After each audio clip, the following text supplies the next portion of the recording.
మన నాలుకపై ఉన్న ఒక చిన్న మార్పు కూడా మన ఆరోగ్య సమస్యల గురించి ఒక సంకేతాన్ని ఇవ్వవచ్చు. Welcome to our channel Adivasi health lab.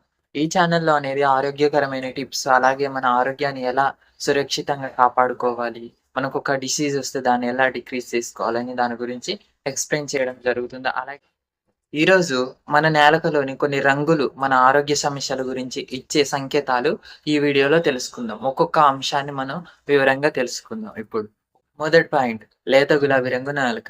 ఈ నాలుకను సాధారణంగా చాలా హెల్తీగా ఉన్న ఆరోగ్యకరమైన నాలుకగా పరిగణిస్తారు. ఎందుకంటే మనం తగినంత వాటర్ మన బాడీకి తీసుకోవడం, అలాగే మనం నోరుగిన సక్రమంగా శుభ్రంగా చేసుకుంటున్నాం. అలాగే మంచి ఆహారం తీసుకోవడం వల్ల ఈ నాలుక అనేది చాలా హెల్తీగా లేత గులాబీ రంగులో ఉంటుంది. రెండవ పాయింట్, తెల్లటి పొర నాలుక. ఇది మనం నోరు సరిగ్గా శుభ్రం చేసుకోకపోవడం, కొన్ని ఇన్ఫెక్షన్స్ ద్వారా, అలాగే మనం సరైన వాటర్ క్వాంటిటీ తీసుకోకపోవడం, డ్రైగా ఉండడం నాలుక అనేది. ఇటువంటి కారణాల వల్ల ఈ నాలుక అనేది ఇలా తెల్లటి పొర కలిగి ఉండవచ్చు ఈ నాలుక. పాయింట్ నెంబర్ 3, ఎర్రగా మెరిసే నేలక అన్నమాట. ఇది కొన్నిసార్లు వైటమిన్ బి12 లోపం వల్ల ఇది ఇలా ఉండవచ్చు. కానీ అన్ని సందర్భాలలో ఇదే కారణమని చెప్పలేం. మళ్ళీ వేరే హెల్త్ ఇష్యూస్ వల్ల గాని ఇది ఇలా మారవచ్చని చెప్పవచ్చు. నాలుగవ పాయింట్, పసుపు రంగు నాలుక.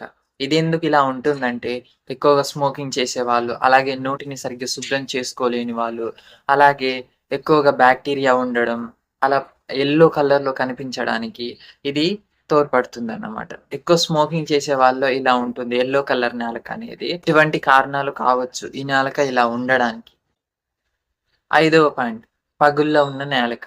సాధారణంగానే కొంతమందిలో నాలుక అనేది పగిలిపోయి ఉంటుంది. అంటే కొంచెం చిట్లి చిట్లి ఉంటుందన్నమాట. పగులు లెక్క ఏర్పడి ఉంటది. ఇలా ఉన్న సహజంగా కొంతమందికి ఏమవుతుందంటే బాగా నొప్పి, అలాగే రాపిడి అనిపించడం, ఏదైనా తిన్నా గానీ చాలా మంట రావడం, నొప్పి రావడం, అలాగే బ్లడ్ గిన రావడం నాలుక పైన. ఇటువంటివి ఉంటే మీరు తప్పకుండా డాక్టర్‌ని కన్సల్టేషన్ తీసుకోవాలి. తగినన్ని మెడికేషన్స్ ఈనే యూజ్ చేయాలి వాళ్ళు చెప్పినట్టు. అండ్ ఆరో పాయింట్, నీలం లేదా ఊదా రంగు. దిస్ ఈస్ ద అరుదుగా, అంటే దిస్ ఈస్ ద రేర్‌గా కనపడే ఒక సంకేతం అన్నమాట. ఒకవేళ ఇది కనిపించినట్టయితే మీరు తప్పకుండా డాక్టర్ దగ్గరికెళ్లి మీరు టెస్ట్ చేపించుకోవాల్సిన అవసరం ఉంటుంది. ఎందుకంటే దీనివల్ల మనకేం సూచిస్తుందంటే మన రక్తంలో ఉన్న ఆక్సిజన్ శాతం అనేది తగ్గుతుందనే సంకేతాన్ని మనకి ఇవ్వవచ్చు. ఇది చాలా డేంజరస్. అందుకని మీరు తప్పకుండా డాక్టర్ కన్సల్టేషన్ తీసుకొని ఇటువంటి సంకేతం కనబడితే మీరు టెస్ట్ చేసుకోవడం చాలా మంచిది. అండ్ ఏడో పాయింట్, నల్లటి నేలక. ఇది చాలా అరుదుగా కనపడుతుంది.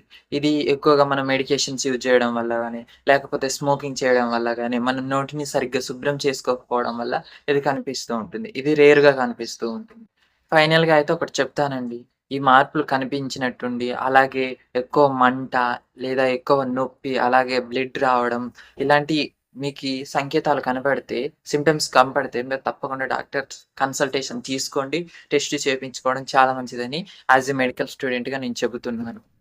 చూశారు కదండీ! ఈరోజు వీడియో ఇదన్నమాట. మనలోని ఆరోగ్య సమస్యల్ని కూడా మన నాలుక మనకి సింప్టమ్స్ రూపంలో చూపిస్తుంది. వీటిని ముందుగానే మీరు కనుక్కొని ఒక డాక్టర్ కన్సల్టేషన్ తీసుకోవడం మంచిది. మీకు ఈ వీడియో నచ్చినట్టయితే, ఈ ఇన్ఫర్మేషన్ నచ్చినట్టయితే తప్పకుండా లైక్ చేయండి, షేర్ చేయండి, సబ్స్క్రైబ్ చేయండి. మీ ఫ్యామిలీ అండ్ మీ ఫ్రెండ్స్‌కి తప్పకుండా మర్చిపోకుండా మీరు షేర్ చేయడం చాలా మంచిది. ఎందుకంటే దీని గురించి అందరూ తెలుసుకోవాలనేదే నా ముఖ్య ఉద్దేశ్యం అన్నమాట. అందరూ తెలుసుకొని అవేర్‌నెస్ పొంది వాళ్ళకి ఎటువంటి సమస్యలేమన్నా ఉంటే వాళ్ళు నిర్ధారించుకొని వాళ్ళు తగ్గించుకుంటారనేది ఈ వీడియో యొక్క ఉద్దేశ్యం. అలాగే మన ఛానల్ అనేది ఆరోగ్యకరమైన టిప్స్ అనేది ఇస్తుంటది. మీరు తప్పకుండా మన ఛానెల్‌ని సపోర్ట్ చేస్తారు. నేను ప్రీవియస్‌గా వైటమిన్ బి12 అలాగే వైటమిన్ డి గురించి చేశాను. మీరు తప్పకుండా చూడండి. మీకు గిన యూజ్ అయితది.